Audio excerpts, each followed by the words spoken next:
都已经到我们家门口了，你是有什么急事来找我们吗？玉妍怎么了？是天生的？他脸过敏了。哦。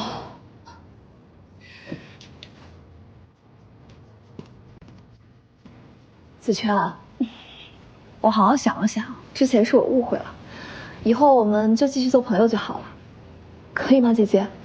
你应该也不想让子权断了所有的异性朋友了，他前女友就是因为这个分手的。我悄悄提醒你啊，女人太没有安全感，会逼男人跟你分手的。子权经常跟我提起你，之前老听到你骚扰他，我还挺担心的，但现在看看你这个做派，我心里倒是踏实了。你们认识这么久，还一直是朋友，是有道理的。就是那句话怎么说来着？好看的皮囊千篇一律，有趣的灵魂万里挑一。过敏药记得吃。谢谢宝贝。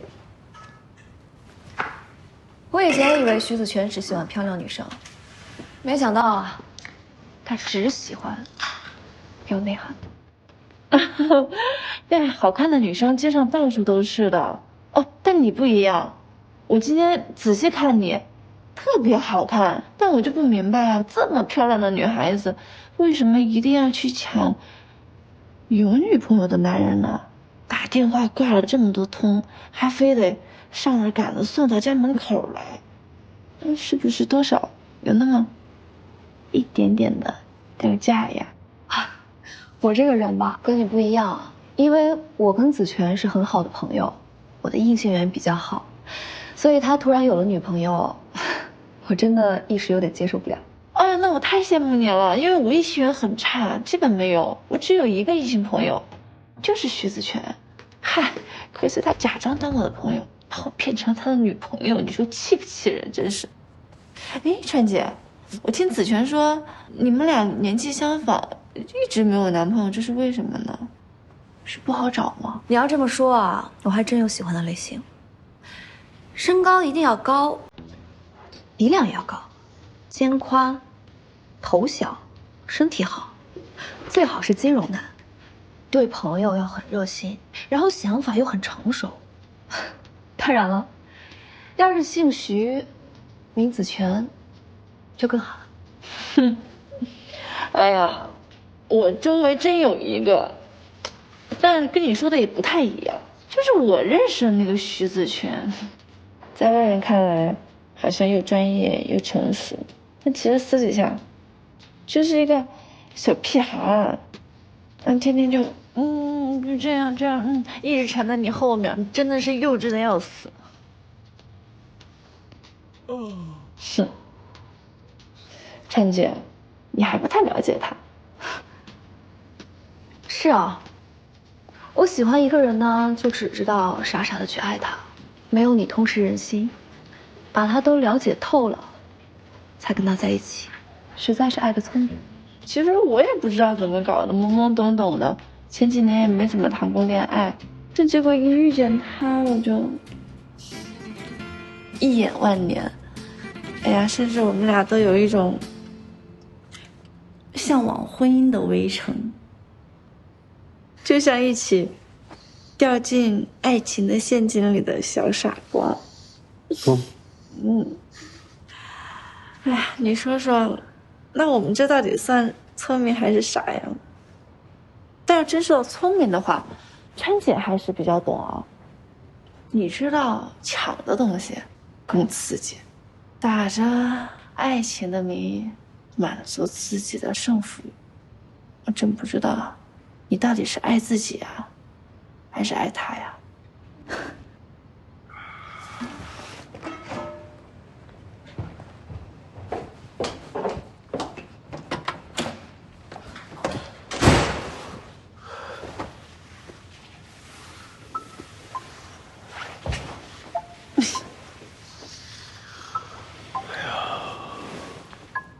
这么勇吗？我能这么勇，还不是因为你给我的爱，让我有了底气。所以这烂桃花就这么解决了？大概率吧。那人总是要脸的吧？我之前分析过，这种喜欢介入两个人关系的人呀，一共分为3种。第一种，因为爱情，对他们来说，我不是小三儿，我只是爱，爱有什么错呢？而且，我不是想来拆散你们，我只是想要加入你们。不是，这种人是不是嗜好比较特殊啊？哎，第二种啊，为了生计，自己没有独立生存能力啊，所以想傍上一个男人解决自己的下半辈子。这种人就很狠了，无所不用其极，而且非常的隐忍。因为只要一旦他们得手，一步登天。《甄嬛传》呢？还有第3种啊，第3种非常的无聊，这种人根本都不在乎对方是谁，他们把男人当成战利品，而且专挑那种非单身男士。为什么？因为啊，他们是想要击败另一个女孩，满足自己的虚荣心。那这川姐不就明显的第3种吗 ？No， 它是第3种中细分一下白富美的类型。还有细分？但你想一想啊，其实川姐这种人，追她的男人排着队，为什么非要单独吊死在一棵树上呢？为什么呢？所以啊，她也很好对付。别看她来势汹汹，也就一时上了头。只要你打压一下她的自尊心，消磨一下她对于这段感情中畸形的耐心，就解决掉了。你这分析的够透彻的呀。不过我觉得这事儿男人也有错，你昨天都过敏成个大猪头了，他还让你上去正面跟那个川姐撕。我跟他说了呀，我后来问他，你知道他说什么吗？说啥了？反正都是我们去欺负别人，你亲自去欺负，你不是更爽吗？那你爽到了吗？我不要太爽啊！我就知道那种亲自下场撕情敌的感受啊！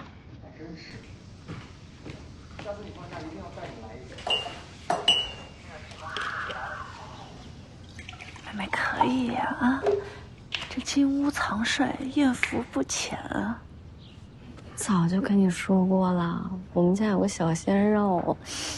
哎，你说他天天这个样子，在你面前晃来晃去的，你这心思能不活络吗？我就把他当弟弟。哎，你知道吗？现在弟弟可喜欢姐姐了，因为姐姐大方、温柔、体贴，会照顾人。不过你也不喜欢他，跟你没什么关系。好，什么就跟我没关系啊？人家是新时代的弟弟，跟你那个年代理解不一样。笑什么？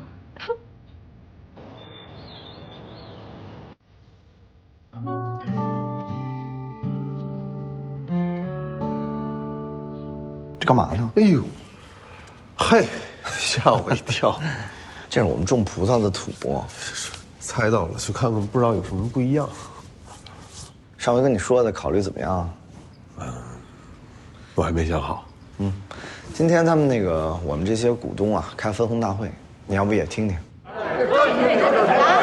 三叔，我说，你呀，甭跟这儿啊，搞什么心灵鸡汤。哎，赵林森，我问你，露天葡萄，田边上那些杂草，你为什么不让我们拔？对不对？对，就别生气，张叔，您先坐，我慢慢跟您说啊。这个事儿是这样的，你看别的葡萄园是不是都有大棚啊？是不是都用化肥啊？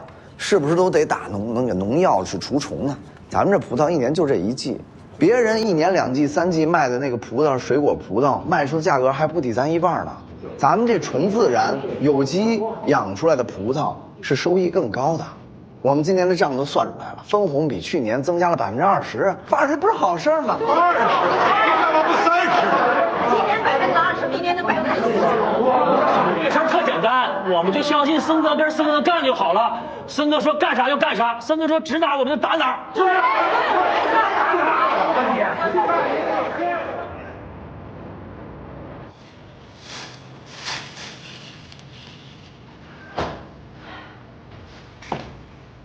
哎，你回来了。回来了，怎么那么香啊？对啊，你别着急，我给你做了夜宵。哎，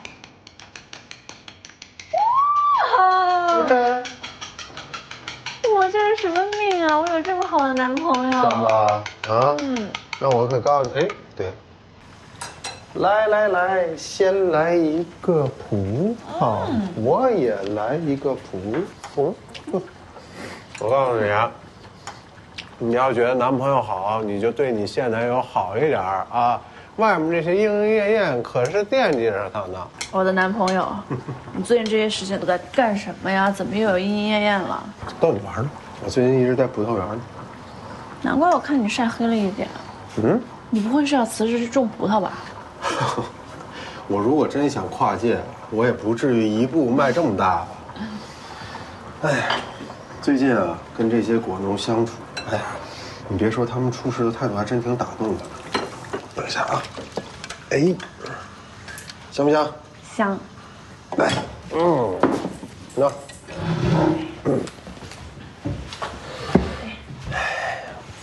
接着说。他们，就是在做事儿的时候，其实不一定说是付出了就一定要回报的，好吃吧？好吃。他们就是觉得只是把眼前的事儿、手上的事儿干好就行，哎，可以花3年时间，耐着性子就等一株葡萄的结果。那句话怎么说来着？常常期待，有时收获。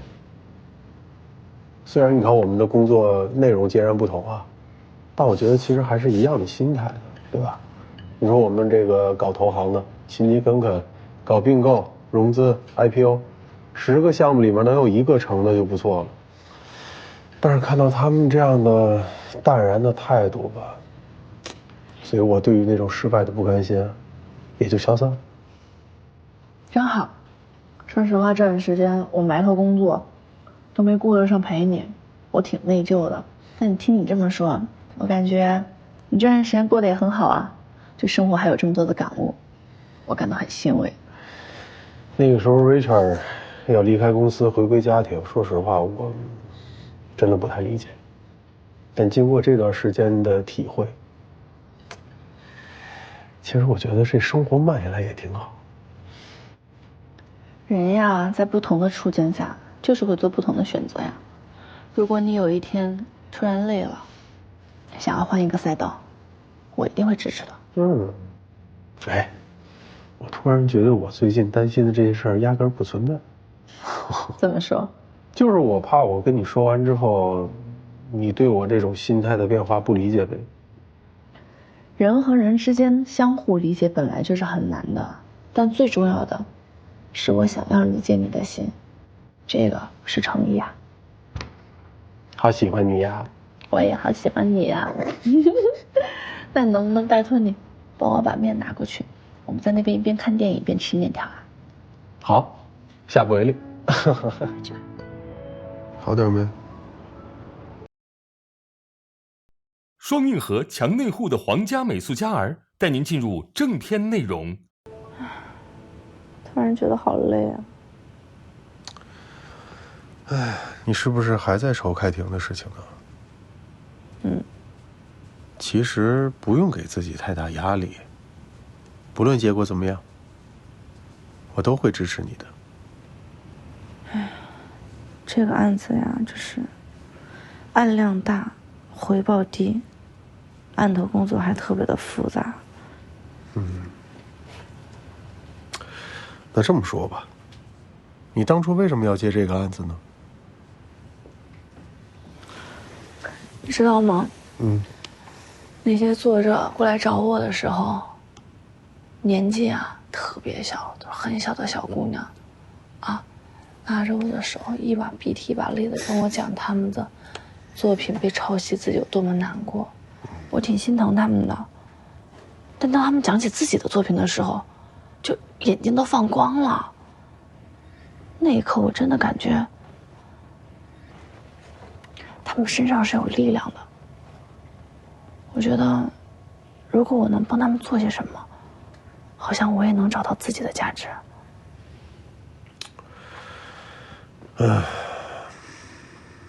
我是觉得，你看你最近累的也瘦了，也没休息好。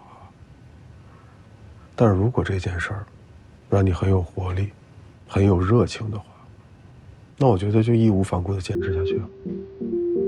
加油，好好准备，你一定能行。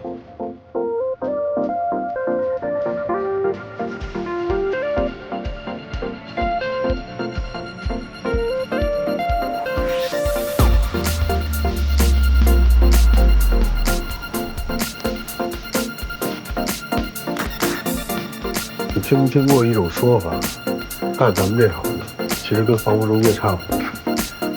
那你知道马薇薇被裁之后，就跑去卖房子了，干特牛，没2年就干成销冠了。听说了。其实呢，你说卖房子，就是把房子包装成一种生活方式，再卖给适合他的人。咱们这行的成就呢，不是赚了多少钱，不是做了多少项目，而是把合适的刀替他找到合适的枪。那你的意思是，把赵总的葡萄园卖给李哥？其实他们都是热爱自己行业的，而一个呢缺少高品质的培养，另一个缺少把葡萄做成酒的生命力，那2者结合不是皆大欢喜。你整理好了吗？别让我着急忙慌的卖。哎呀，我正在整理，整理清单、指导、然后办理、质证意见。王莹啊，有这么紧张吗？我看你一直在念叨，怎么，第一次出庭？不要为没发生的事情而焦虑。你一路过关斩将走到现在，要相信自己是最棒的。你知道我现在整个人有多焦虑吗？我一紧张，我这个人话就多，话就密。说法官会不会对我有看法呀？我还想上厕所怎么办呀？对方的律师要是特别厉害怎么办？那我完了，我输定了。那我输了，我败诉是不是很丢人啊？要不我传授你个秘籍？赶紧说。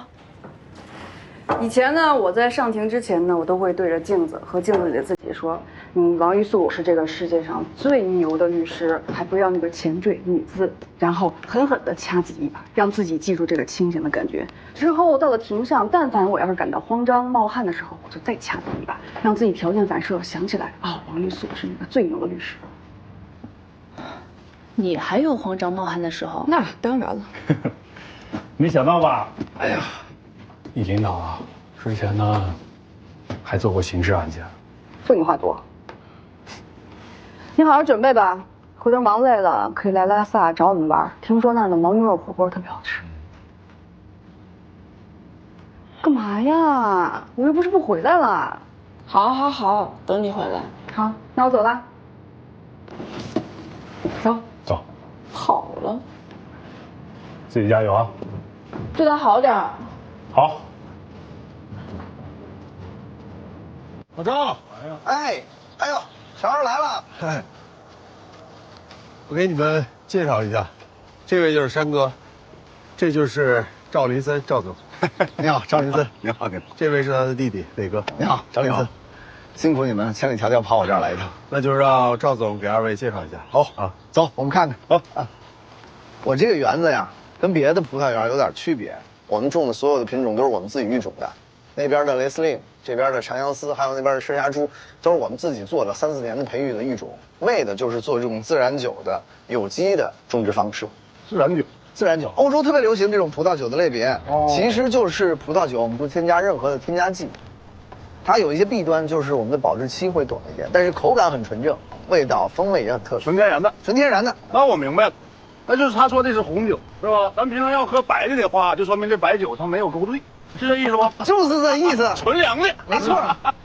那边还一片，咱去看看。走，看看。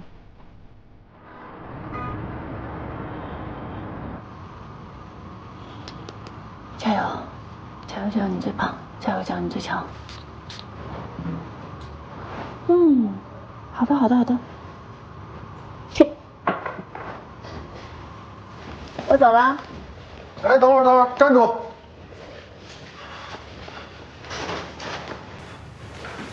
等，哎，哪儿？这么好吃？哎呀，怎么有一种送娃高考的感觉呢？你占我便宜。唉，说实话，我心里真的特别忐忑。之前毛毛的案子结束了，心里踏实了。没想到这个世之文学城老板又让我做这个案子，他这么信任我，但我总觉得我不配。你不配谁配啊？这是靠你自己努力换来的，好吗？油条买的，鸡蛋我煮的，1根油条2鸡蛋，祝你考个100分。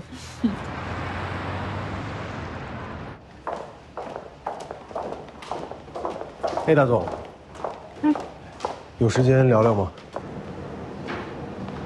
哎，大总，拿铁。谢谢。我要是没记错的话，你好像是第一次请我喝咖啡吧？的确。瑞查的离开，给了你很大的触动吧？瑞查跟我讲了很多关于你们的故事，他的确挺后悔的。都过去了，还提这些干什么呀？是啊。不过从你们身上，我的确学到很多东西。准确来说，应该是相互学习。其实 A 大总，请您喝咖啡呢，就是想跟您商量一下，看看我们有没有合作的可能性。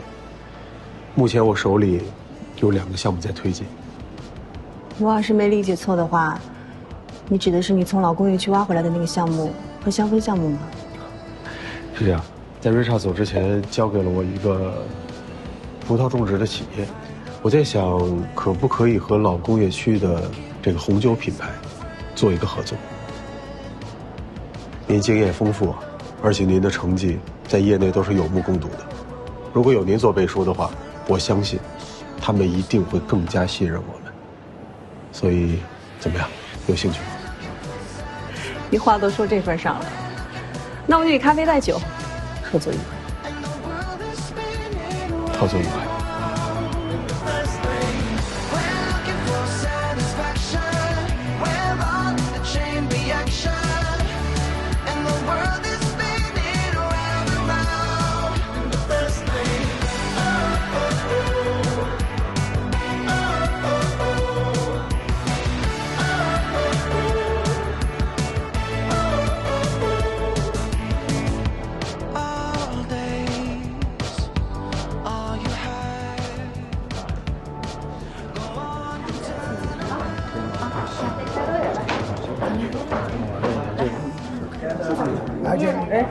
好，谢谢。哎呀，唐律，唐律，打工人怎么没精神？来，给大家讲几句。好。感谢时至文学城选择我们，谢谢谢总信任我们。我一直梦想有这么一天，但来得太快了，我的5年计划都得改写了。我知道打赢这个官司只是第一步，后面的路还有很长很长，也需要大家陪我一起努力，然后能够为我们完善知识产权保护体系做出一些贡献。谢谢大家。好。这个工作期间我们不能喝酒，我们呢以饮料代酒，好不好？来，恭喜汤颖律师，恭喜汤颖，谢谢谢总，谢谢谢总，谢总。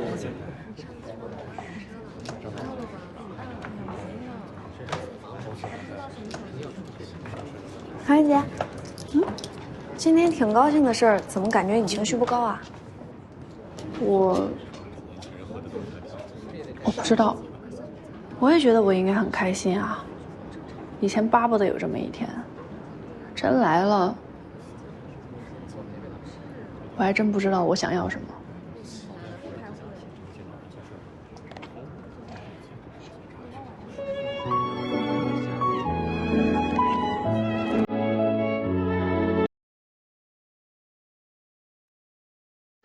我喜欢的生活就像马蒂斯的作品，色彩大胆，却又宁静平和，当然还少不了那份轻盈。就像特仑苏 High Milk， 零脂肪，更轻盈。特仑苏 High Milk UCCA 马蒂斯的马蒂斯展联名限量爱心版，现已上市。不是所有牛奶都叫特仑苏。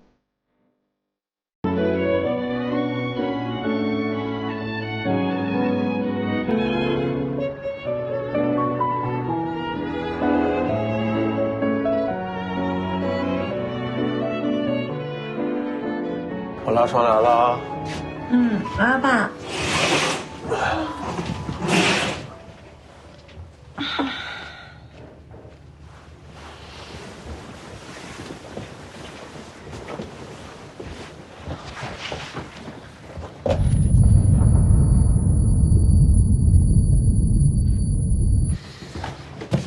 干嘛呢？哎，你怎么了？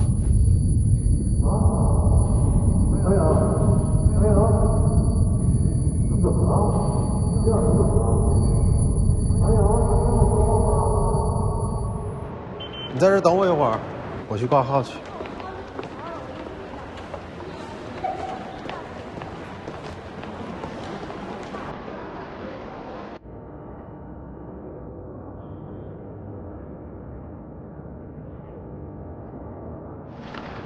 哎，你好，我挂耳科。好，您这边付钱。扫这儿说。我终于可以休息了，但即便是在医院，我却依然有很强的负罪感。二楼左转右。来。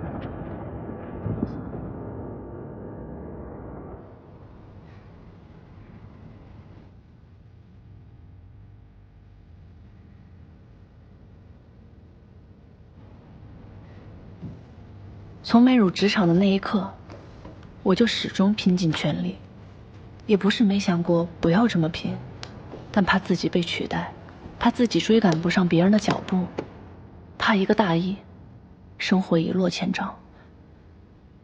说到底，我确实变成了更好的员工，却生活得很失败。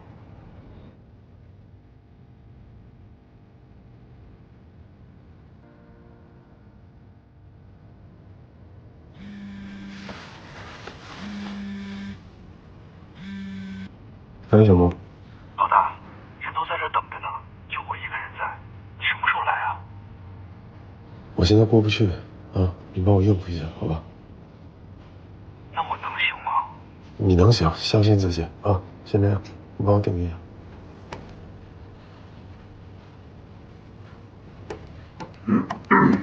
怎么样？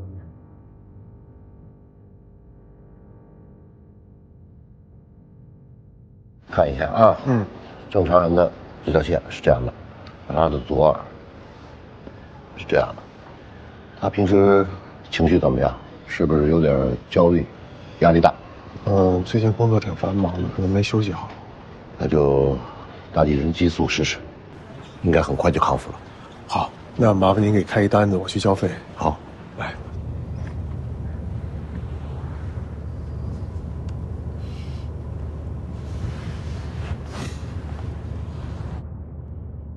我想，是时候让自己慢一点了。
恭喜你，听力已经恢复了。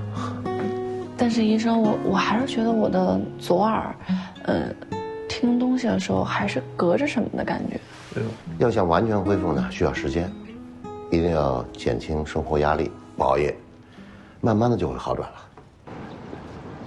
你看啊，你之前无论是智齿发炎还是乳房肿块，其实都是身体在给你敲响警钟，结果你不在意。那好，这回直接在你耳边敲锣打鼓了，对吧？那真是没有想到，这锣打得震耳欲聋，我还真聋了。坐会儿吧。嗯。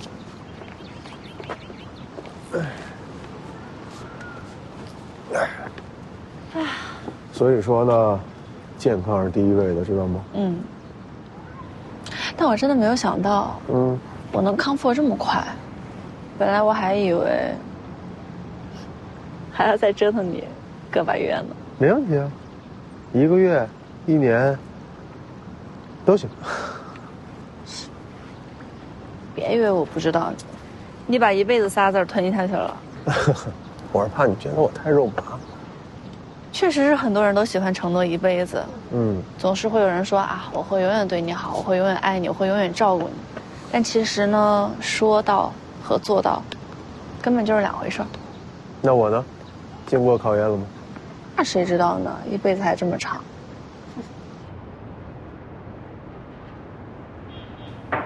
郑律，哎，请进。哎，你怎么回来了？看过医生了，说我没什么事儿了。坐。如果还没有完全康复，多休息几天，没事的。这2天休息的，我都该生锈了，该回来工作了。你还是那样，性格强，闲不下来。和你一起来实习的实习生，都没有熬到最后。小唐，其实你，说不定过几年就成了高火了。郑律，您别夸我了，再夸我该飘了。当然也要警惕，站得越高，迎面的阻力就会越来越大。其实呢，我是想正式跟您说一下这个事儿的。我想把一些长线的客户转给韩律。之前呢，我总是觉得我一定得拼命的工作，只有好好的工作，可能我才有机会获得未来的生活，才能拥有更好的生活。哎呀，可这一次，我一生病耳朵听不见了，我才发现啊，我工作是挺努力的，但生活好像没了。所以，我不想再过以前那种被工作压得喘不过气的日子。我想慢下来，希望你能理解我，郑律。我真的理解你，不容易。可能这样的话，离做高火的日子就越来越远了。现在的年轻人啊，不好带。哎，对了，明天我们有一轮实习生面试，你可以跟 HR 他们一块看看，给自己啊挑一个得力的。子阳，韩律，这个甲方条款里怎么这么多漏洞啊？是，我都已经标注出来了。我约了明早在他们公司面谈，你准备一下具体的细则和论据，我明天再来碰。我也去吗？不然呢？啊，那韩律，我穿什么合适啊？就这样，非常好啊。我们的专业不需要用服饰来彰显的。好。唐律，面试的实习生都到了，今天比较辛苦，总共7个人，简历你先看一下。行，我一会儿过去啊。等你啊。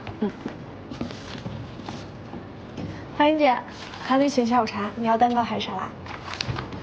我都行，但是我应该没有下午了，今天有7个人面试。先过去了啊，给你留着。哎，好嘞。哎，你这么快回来了？哇，好久不见啊，郭宇。啊，听说你前段时间身体不舒服，现在恢复怎么样了？嫂子已经好了，谢谢关心。啊，没事。郑律说你那边缺人，要不考虑一下我？你们组不是做的挺好的吗？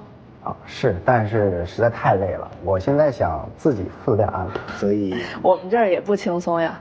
哎呀，你看呀，现在年轻人都可厉害了，硕士、博士、LM、JD 都是基础配置。这么想，我们那会儿门槛挺低的哈。先进去了。行，那你先忙啊。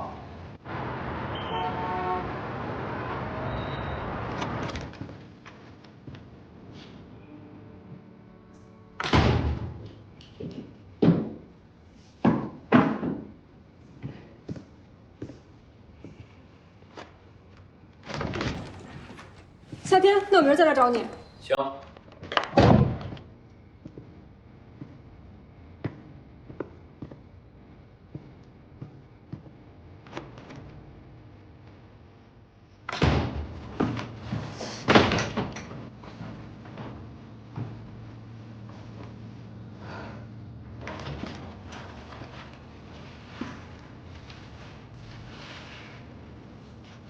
李庆姿，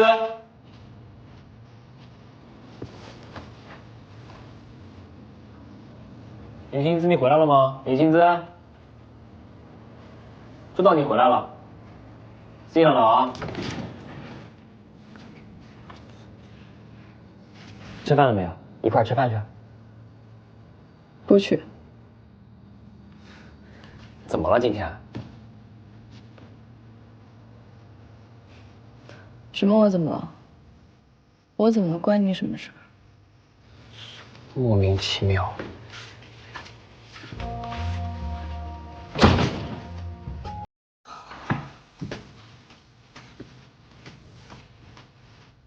莫名其妙。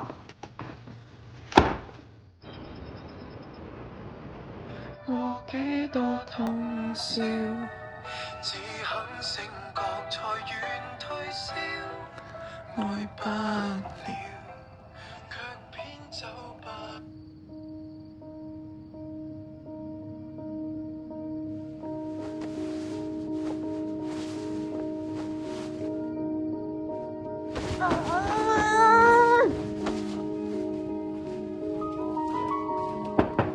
谁啊？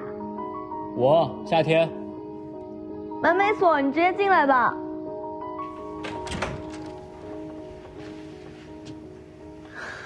害怕呀？没事啊。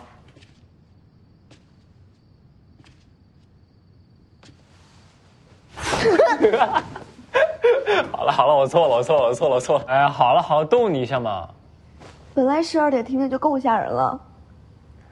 咱们家停电是因为欠费了，我已经交过了。哦。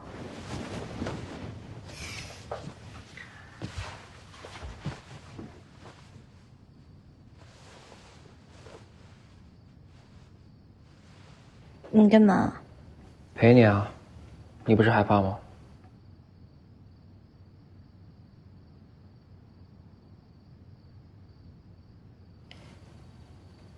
夏天。嗯。今天下午那个来我们家的女孩是谁？哪个女孩？我想起来了，那是朋友给我介绍的，来一起组乐队的，我去面试了一下，不过感觉大概率应该不会用她。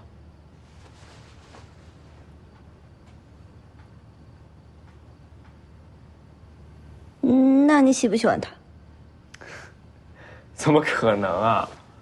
根本就不是我喜欢的类型。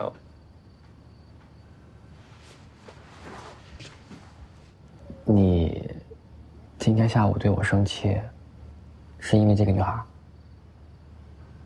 怎么可能？我就知道，我还那么屁颠屁颠过来请你吃饭，结果给我一顿刺儿。那你还摔门了呢，你还说莫名其妙呢。哎呀，好了，我的错。不过你以后遇到什么事可以直接问我的，我又不会瞒你。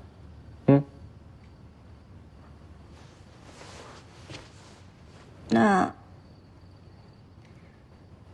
这几天你为什么老在家里弹周杰伦的歌？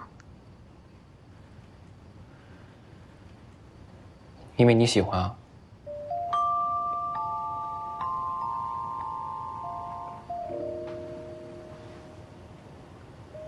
哦。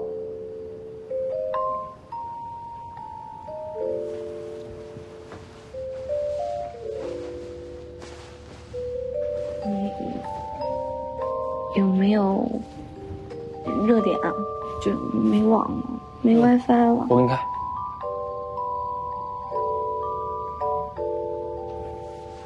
试一下。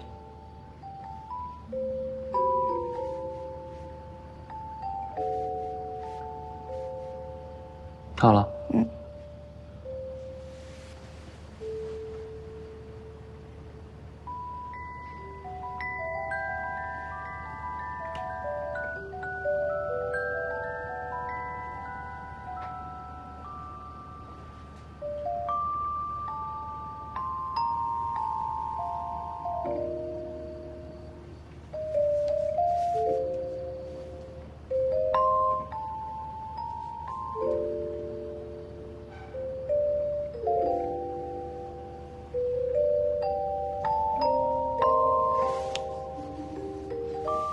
怎么了？没事儿，有虫子。嗨，你家到了夏天嘛，夏天就容易招各种各样的小虫子。原来是因为这个原因啊。嗯。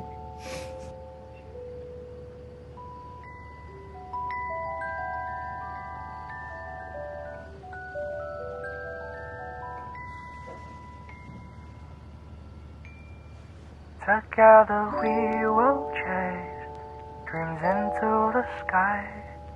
With love as our guide, soar and fly. In your love's embrace, I found my bliss. 李仙子，你真的很无聊。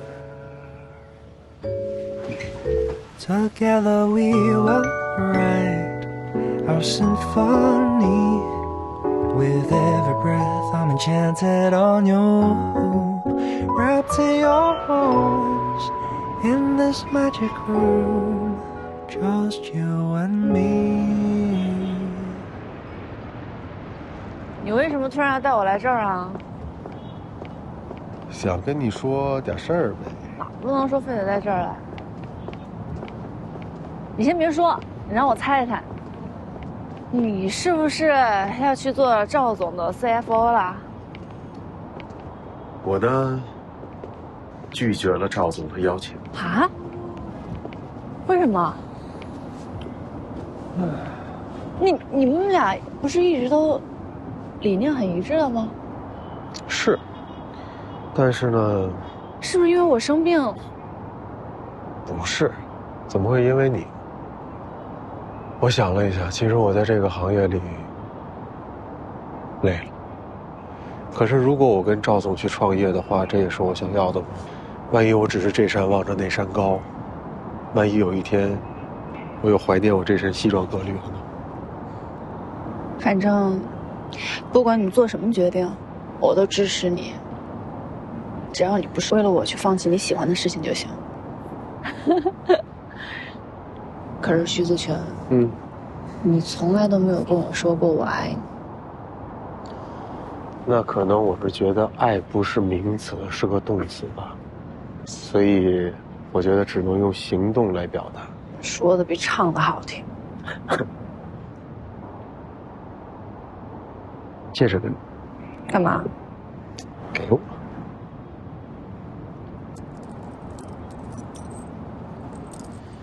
我以前从来不相信这个世界上有所谓的唯一。你想想啊，在这个世界上有大几十亿人的存在，所以对于我而言呢，你只是其中之一。咱们两个的相遇是一个巧合，但是我们在一起经历了那么多的事儿，我们了解彼此，我们也为彼此做出过改变。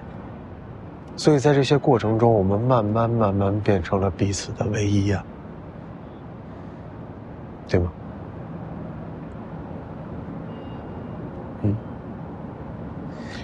所以呢，浪漫从来不是相遇，浪漫的是我们。唐颖，爱上你呢，是一个持续的过程。所以，愿意嫁给我吗？徐子轩，你这个王八蛋，你干嘛呀你？太过分了，在这深情款款讲这么一大堆啊，拿这个友谊之戒就把我打发了，又3回了，大哥。生气了？当然生气了。哎，你看出来了吗？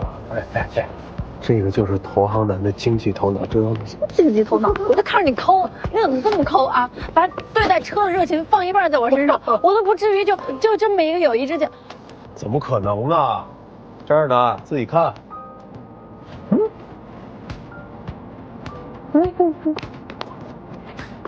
还差不多。打开吧。哎，戒指呢？不是你什么时候上来的呀？不是我，咱们俩上来之前，我让服务员帮我放那儿。哦天哪，你心可太大了！这，你这么贵重东西，你让人家放这儿？哎呀，是。我怎么会弄丢呢？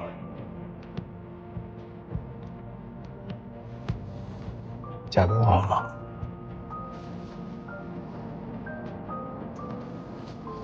我一直都以为你很抗拒婚姻。在遇到你之前，我的确抗拒，但是遇到你之后，我只想要你，无论以什么样的方式。我知道，当我们步入婚姻的那一天，一定会面临很多很多的问题。但正因为是你，我相信我们可以，我相信我们可以去解决任何问题。我也相信我们两个可以把生活过成我们两个想要的日子。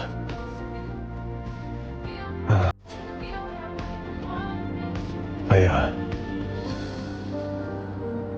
你愿意和我一起构造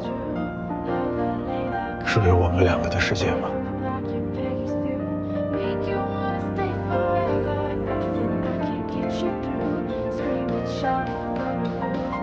我愿意。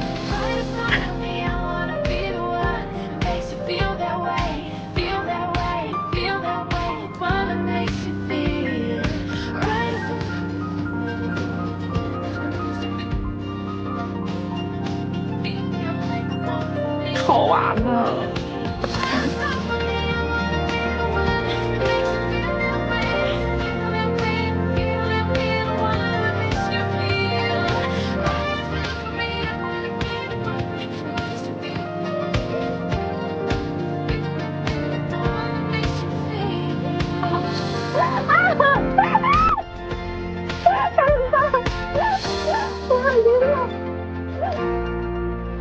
天哪，哥哥不愧就是哥哥啊！这求婚套路一套一套的，你们俩太腻歪了吧？别闪了，闪着我了。你看看你跟我这对比。弟弟呢？啊，弟弟怎么给你表白的？他呀，他说，正好你没有男朋友，我也没有女朋友，那干脆我们俩在一起试试得了。然后呢？然后就在一起了呀。啊？就这样啊？不做表了？不考察了？别提了。我知道，他虽然不是一个合格的婚配对象，年纪又小，又没车没房，还是干这行的，还没混出个名堂来。虽然他不是一个好的归宿哈，但是我不想想那么多了。我想找一个不只是喜欢我的，而是我喜欢他的，啊不，互相喜欢的啊，互相喜欢。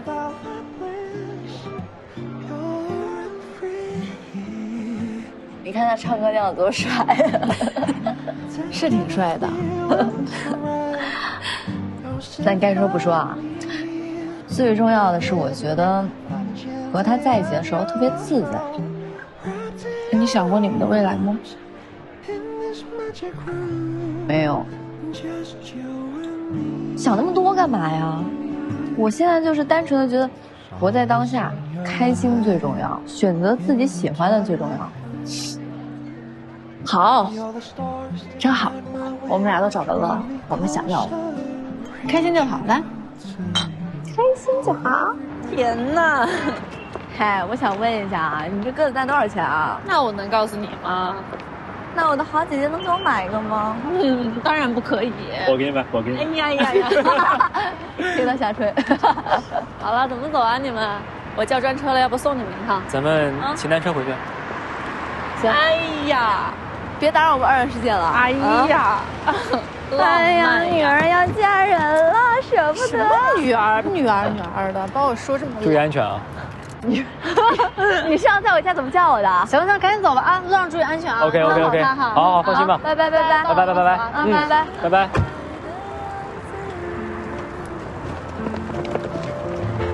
看谁先回家。每一座城市，在霓虹和月光中牵住彼此，每一条街道都会留下爱你的样子，两个人的世界，有爱的画面，是我从你眼中看到的明天，只有我们猜对了时间，没有期限。艾米，早啊，给大家买了咖啡。哇，这么啊，一会儿送给大家。哎，唐律，正好找你呢，客户有份文件让你签字。啊，好，早啊，给大家买了咖啡，早，分一下。来，包包，来吃吧。哎，谢谢。是不是？我看一下，我看差不多了啊。每天的日常未曾改变，每个通勤的清晨和下班宵夜，迷人的琐事，有了你陪伴，是爱的样子。我想要和你去每一座城市，在霓虹和月光中牵住彼此，每一条街道都会留下我们的记忆，两个人的世界，有爱的画面，是我从你眼中看到的明天，只有我们猜对了时间，没有期限。According to also the second largest source. 有你的每一天都如此特别，不再害怕一个人描绘午夜。最浪漫的事，我真的今天脑细胞要爆炸了，对不起。我看你说了半天，哎呀，我今天真的太忙了，饿不饿？饿死了，你知道吗？我今天只吃了一顿麦当劳，其他全是各种零食。走，吃饭去。吃饭了。这是全北京最好吃的馄饨。你还记不记得我们第一次吃饭，就在这个馄饨摊，跟今天很像，秋高气爽的。他会带我去多吃点好吃的。我能不记得吗？你还要带这个广大的女性同胞抵制我这种处处留情的纵火犯呢。哎，你当时喝大了，带我去买戒指，我真的以为你家里肯定有100个戒指。找到了吗？啊，在哪儿呢？100个。我跟你说，你还不相信，我是真是第一次买戒指给女孩，而且还是不戴手指见过几次的。所以说呀，真爱毫无道理可言。哎，等会儿咱们去哪儿？我知道有一家 whisky 吧，蛮有格调的。行啊，刚好之前我去英国出差，当地同事带我去过不少酒厂，我可以去看看这家货正不正。那你说我是个什么样的 whisky 啊？艾伦18年，香草和单宁感可以从口中突然爆开，余韵还带着一丝热带水果香。23年的可乐更适合你。谢谢你啊。这个就属于我了是吧？必须的呀。跟我握手了呗。那必须的。哎，我有没有跟你说，我特喜欢你的一点是什么？超爱装。是不是第一次见我的时候觉得我特虚荣？我第一次见你的时候，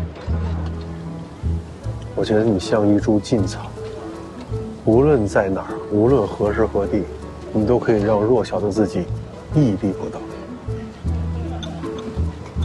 当然了，我也知道你是不傍大款的人。是，我傍大款，但我真的跟他没有什么，我也不喜欢他，完全不喜欢，特别瞎吃醋。知道啊，没吃醋，我就是觉得你有点二。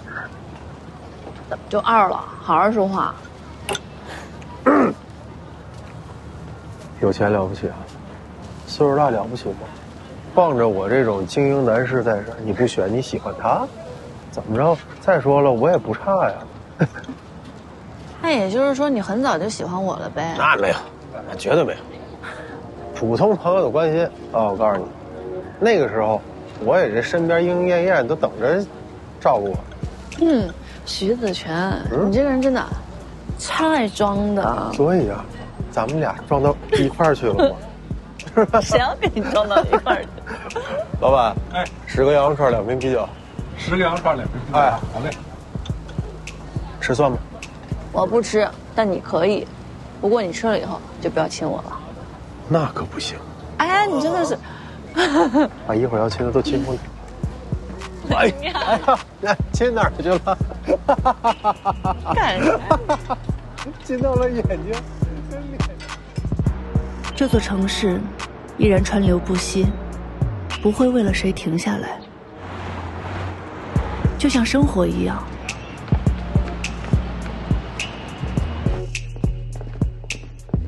回想遇到的每一个人，谁不是一开始都想力争上游？在装与装的间隙之中，再给自己打一针鸡血。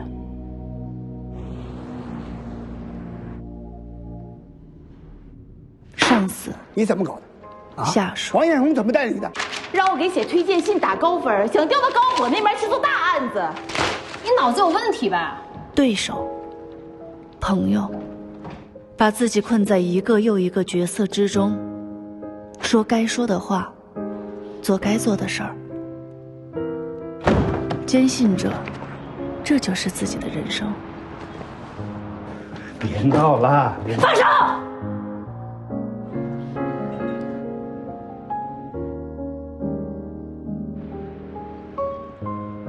可他们又都像约好了一样，在装的纯熟圆满之时，反而看透了一层真理：幸福、成功与快乐不可能是人生编剧设计好的结果，只会是自己切实的体验。我在这座城市遇到了很多人，他们最终教会我，世界很大，大到无法想象。走属于自己的路，而不是按照写好的剧本。丢掉剧本吧，挣扎着找到属于自己的人生。失败了也没关系，走错路也没关系。要自由自在地活着呀，这才是最有腔调的事情吧。